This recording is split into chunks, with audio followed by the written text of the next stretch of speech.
नमस्कार दोस्तों। कहानियों की इस श्रृंखला में आज मैं आपको सुनाने जा रही हूँ जैनेन्द्र कुमार की कहानी जानवी। तो शुरू करते हैं आज की कहानी। आज तीसरा रोज़ है, तीसरा नहीं चौथा रोज़ है। वह इतवार की छुट्टी का दिन था। सवेरे उठा और कमरे से बाहर की ओर झांका तो देखता हूँ मोहल्ले के एक मकान की छत पर काँव काँव करते हुए कौवों से घिरी हुई एक लड़की खड़ी है।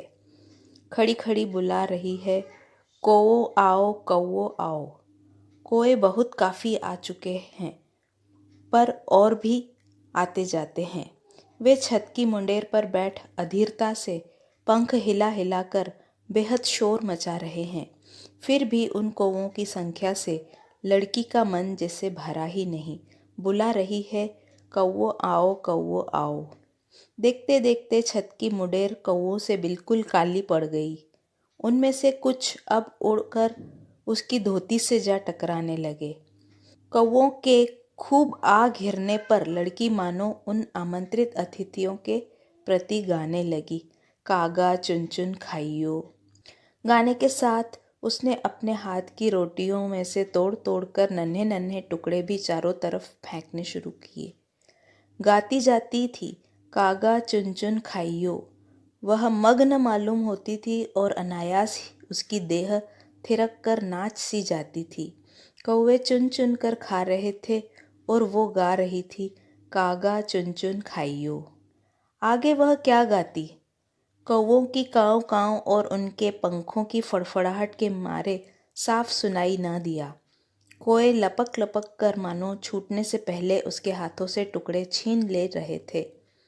वे लड़की के चारों ओर ऐसे छा रहे थे मानो वे प्रेम से उसको ही खाने को उद्यत हों। और लड़की कभी इधर कभी उधर झुककर घूमती हुई ऐसे लीन भाव से गा रही थी कि जाने क्या मिल रहा हो। रोटी समाप्त होने लगी। कौवे भी समझ गए। जब अंतिम टुकड़ा हाथ में रह गया तो वह गाती हुई उस टुकड़े को हाथ में फहराती हुई जोर जोर से 3-4 चक्कर लगा उठी।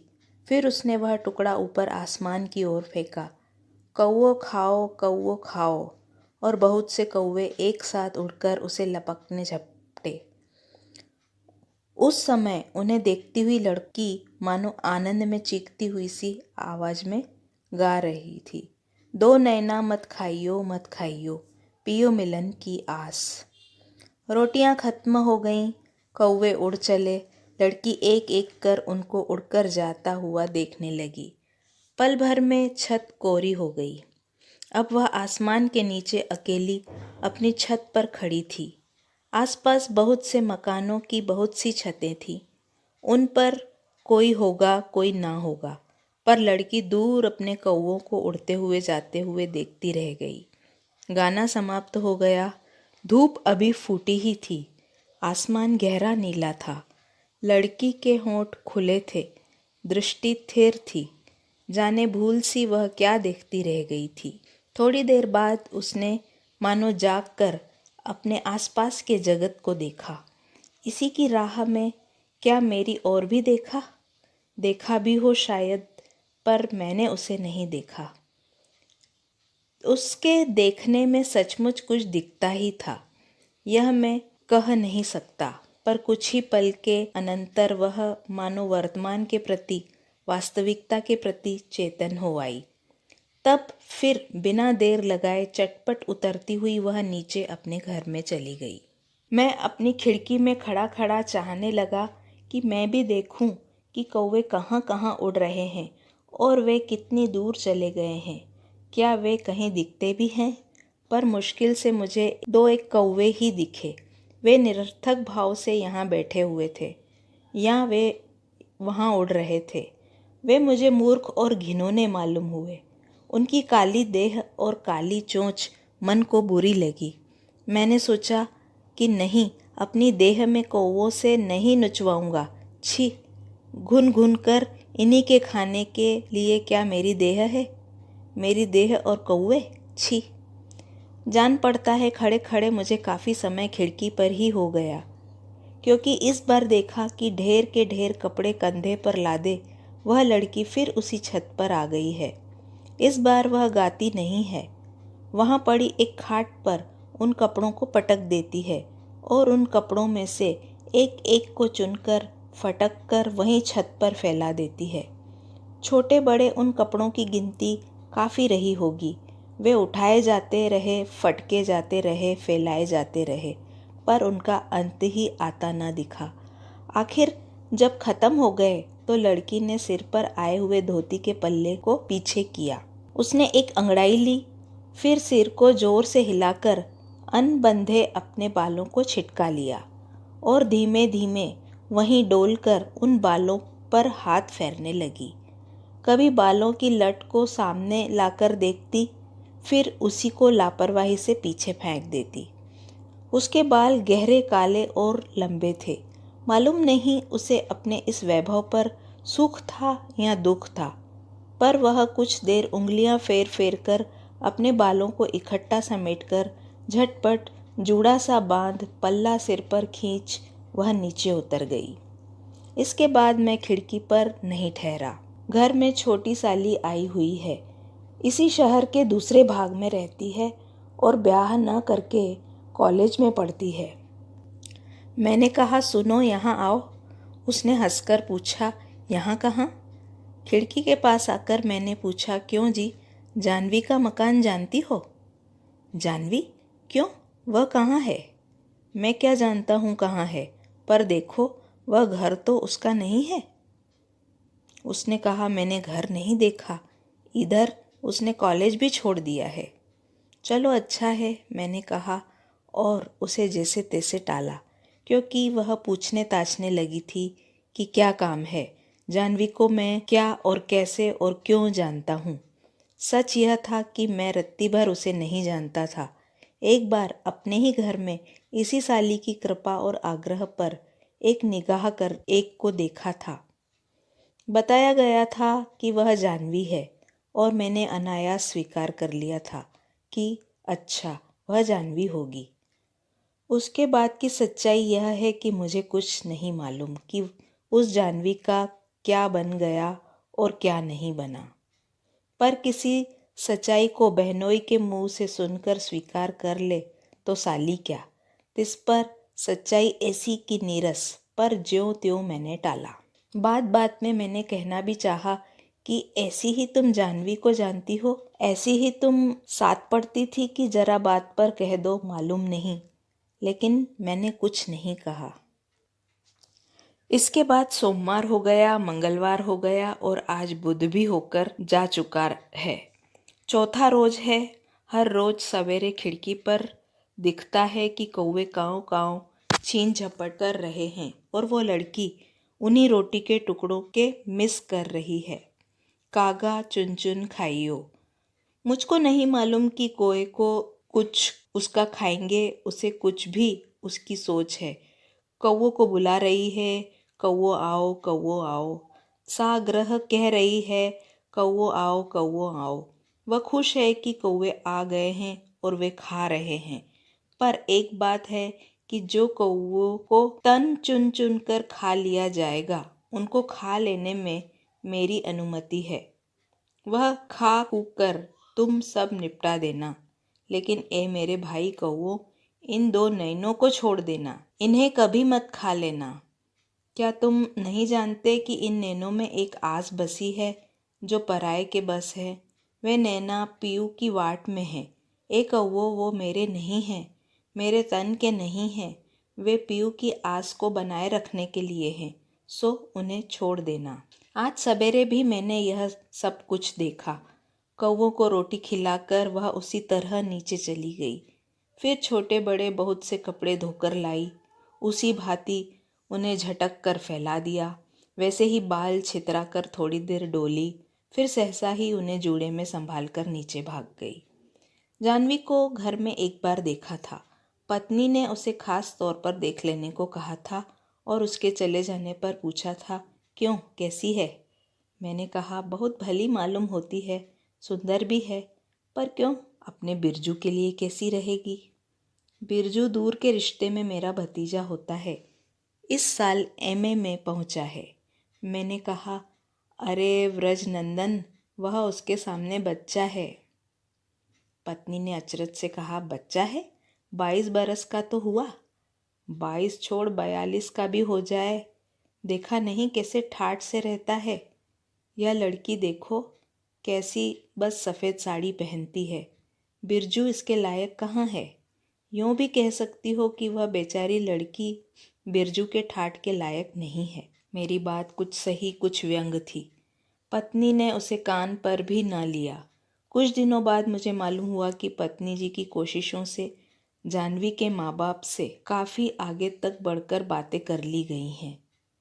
शादी के मौके पर क्या देना होगा, क्या लेना होगा, एक एक कर सभी बातें पेशगी तय होती जा रही थीं। इतने में सारे किए कराए पर पानी फिर गया। जब बात कुल किनारे पर आ गई थी, तभी क्या हुआ कि हमारे ब्रजनंदन के पास एक पत्र आ पहुंचा। उस पत्र के कारण एकदम सब चौपट हो गया। इस रंग में भंग हो जाने पर हमारी पत्नी जी का मन पहले तो गिरकर चूर चूर सा होता जान पड़ा, पर फिर भी वह उसी पर बड़ी खुश मालूम होने लगी। मैं तो मानो इस मामले में अनावश्यक प्राणी ही हूँ। कानों कान मुझे खबर तक न हुई। जब हुई तो इस तरह। पत्नी जी एक दिन सामने आ धमकी, बोली, यह तुमने जानवी के बारे में पहले से क्यों नहीं बतलाया? मैंने कहा, जानवी के बारे में मैंने पहले से क्या नहीं बतलाया भाई? यह कि वो कैसी है। मैंने पूछा, ऐसी कैसी? उन्होंने कहा, बनो मत, जैसे तुम्हें कुछ मालूम ही नहीं। मैंने कहा, अरे यह कोई हाई कोर्ट का जज भी नहीं कह सकता कि मुझे कुछ भी नहीं मालूम। लेकिन आखिर जानवी के बारे में मुझे क्या क्या मालूम है, यह तो मालूम हो। श्रीमती जी ने अकृत्रिम आश्चर्य से कहा, बिरजू के पास खत आया है, सो तुमने कुछ नहीं सुना? आजकल की लड़कियां बस कुछ ना पूछो। यह तो चलो भला हुआ कि मामला खुल गया, नहीं तो क्या मामला कहाँ कैसे खुला और भीतर से क्या कुछ रहस्य बाहर हो पड़ा, सो सब बिना जाने मैं क्या निवेदित करता। मैंने कहा, कुछ बात साफ भी कहो। उन्होंने कहा, वह लड़की आशनाई में फंसी थी, पढ़ी लिखी सब एक जात की होती हैं। मैंने कहा, सबकी जात बिरादरी एक हो जाए तो बखेड़ा टले, लेकिन असल बात भी तो बताओ। असल बात जाननी है तो जाकर पूछो उसकी महतारी से। भली समधन बनने चली थी। वह तो मुझे पहले से ही दाल में काला मालूम होता था, पर देखो न कैसे सीधी भोली बातें करती थी। वह तो देर क्या थी, सब हो ही चुका था। बस लगन मुहूर्त की बात थी। राम राम भीतर पेट में कैसी कालिख रखे है मुझे पता न था। चलो आखिर परमात्मा ने इज्जत बचा ली। वो लड़की घर में आ जाती तो मेरा मुंह अब दिखाने लायक न रहता। मेरी पत्नी का मुख क्यों किस भांति दिखने लायक न रहता? उसे क्या विकृति आ रहती, सो उसकी बातों से समझ में न आया।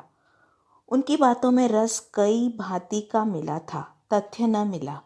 कुछ देर बाद उन बातों से मैंने तथ्य पाने का यत्न ही छोड़ दिया और चुपचाप पाप पुण्य धर्म अधर्म का विवेचन सुनता रहा। पता लगने पर मालूम हुआ कि ब्रज मोहन के पास खुद लड़की यानी जानवी का पत्र आया था। पत्र मैंने देखा।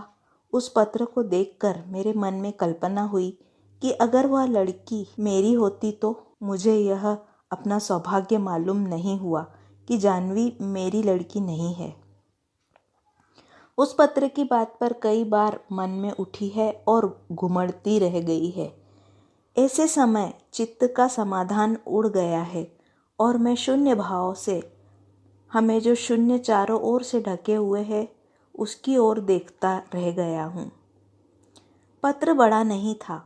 सीधे साधे ढंग से उसमें यह लिखा था कि आप जब विवाह के लिए यहाँ पहुँचेंगे तो मुझे प्रस्तुत भी पाएंगे। लेकिन मेरे चित्त की हालत इस समय ठीक नहीं है और विवाह जैसे धार्मिक अनुष्ठान की पात्रता मुझ में नहीं है। एक अनुगता आपको विवाह द्वारा मिलनी चाहिए, वह जीवन संगिनी भी हो। यह मैं हूँ या हो सकती हूँ, इसमें मुझे बहुत संदेह है।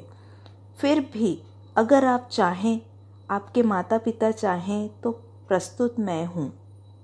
विवाह में आप मुझे लेंगे और स्वीकार करेंगे तो मैं आपको दे ही दूंगी। आपके चरणों की धूली माथे से लगाऊंगी। आपकी कृपा मानूंगी, कृतज्ञ होंगी।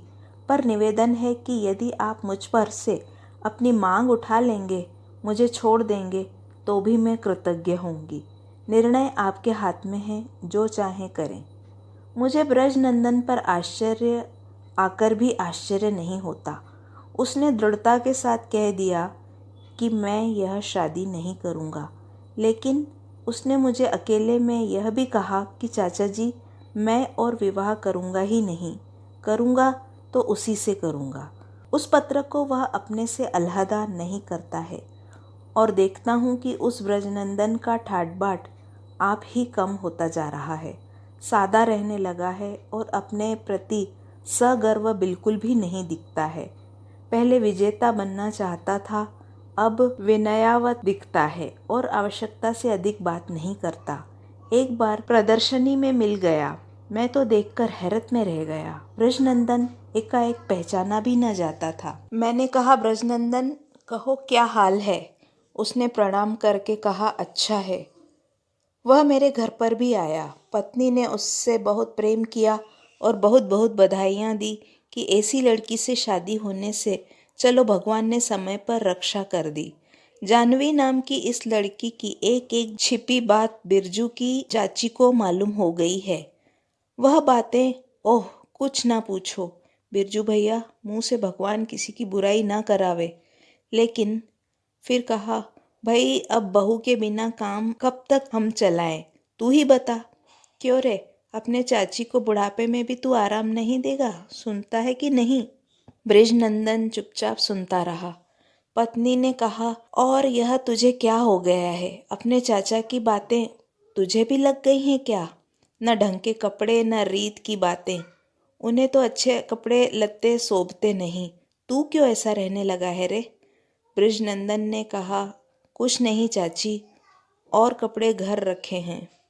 अकेले पाकर मैंने भी उससे कहा, ब्रजनंदन बात तो सही है, अब शादी करके काम में लगना चाहिए और घर बसाना चाहिए, है कि नहीं? ब्रजनंदन ने मुझे देखते हुए बड़े बूढ़े की तरह कहा, अभी तो उम्र पड़ी है चाचा जी। मैंने इस बात को ज़्यादा नहीं बढ़ाया। अब खिड़की के पार इतवार को, सोमवार को, मंगलवार को और आज बुधवार को भी सवेरे ही सवेरे छत पर नित रोटी के मिस कौओं को पुकार पुकार कर बुलाने खिलाने वाली वह जो लड़की देख रहा हूँ, सो क्या जानवी है? जानवी को मैंने एक ही बार देखा है, इसीलिए मन को कुछ निश्चय नहीं होता। कद भी इतना ही था। लावण्य शायद उस जानवी में अधिक था, पर यह वह नहीं है, जानवी नहीं है। ऐसी दिलासा मैं मन को तनिक भी नहीं दे पाता हूँ। सवेरे सवेरे इतने कौवे बुला लेती है कि खुद दिखती ही नहीं। काले काले कौवे ही दिखते रहते हैं और वे भी उसके चारों ओर ऐसी छीना झपटी करते हुए उड़ते रहते हैं कि मानो बड़े स्वाद से, बड़े प्रेम से चोथ चोथ कर उसे खाने के लिए आपस में बदाबदी मचा रहे हैं।